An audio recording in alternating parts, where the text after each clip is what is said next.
Hello friends, welcome to our channel.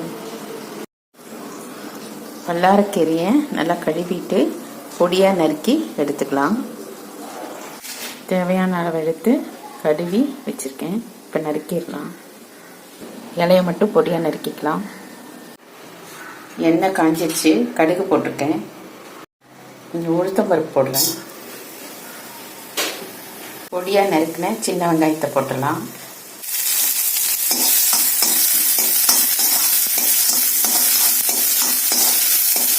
கொஞ்சம் நல்லா வதக்கி விடலாம். கொஞ்சம் வசங்கட்டும்.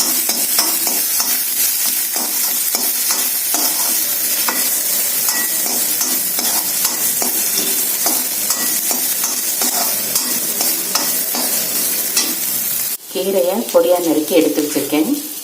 கீரையை போட்டுடலாம்.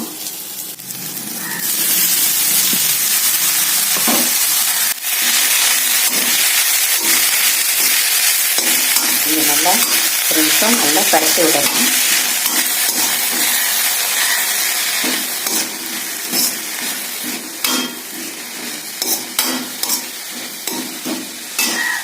வல்லாரக்கீரை உடம்புக்கு ரொம்ப நல்லது.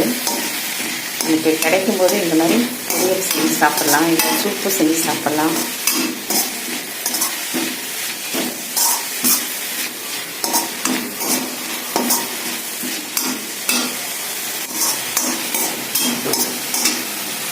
கொஞ்சமாக தண்ணி ஊற்றி வேக வைக்கலாம்.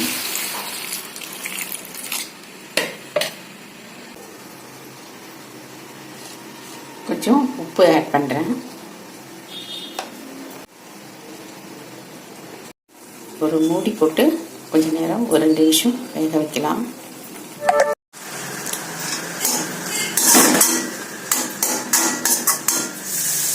இன்னும் கொஞ்சம் நல்லா வேகணும்.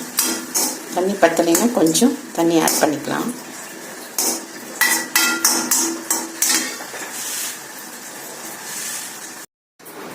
கொஞ்சம் தேங்காய், ஒரு பூண்டு பல், கொஞ்சம் மஞ்சள், கொஞ்சம் மிளகாத்தூள் எடுத்து வச்சுருக்கேன். தண்ணி விடாமல் கொஞ்சம் ஒரு சுற்றி எடுத்துக்கலாம். தேங்காய் கொஞ்சம் கூட போட்டால் டேஸ்ட்டாக இருக்கும்.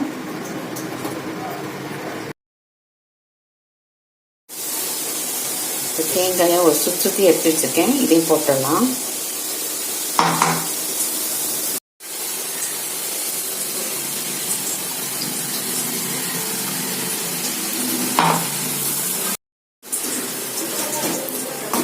கொஞ்சம் கசப்பாக இருக்குங்கிறதுனால தேங்காய் கொஞ்சம் கூட போட்டால் தான் டேஸ்ட்டாக இருக்கும். நல்லா பரட்டி விடலாம்.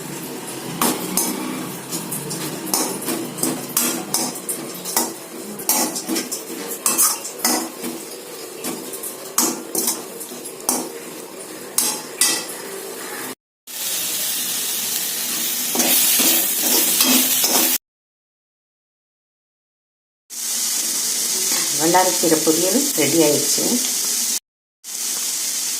கொஞ்சம் கசப்பாக இருக்குங்கிறதுனால தேங்காய் கொஞ்சம் அதிகம் போட்டால் டேஸ்ட்டாக இருக்கும்.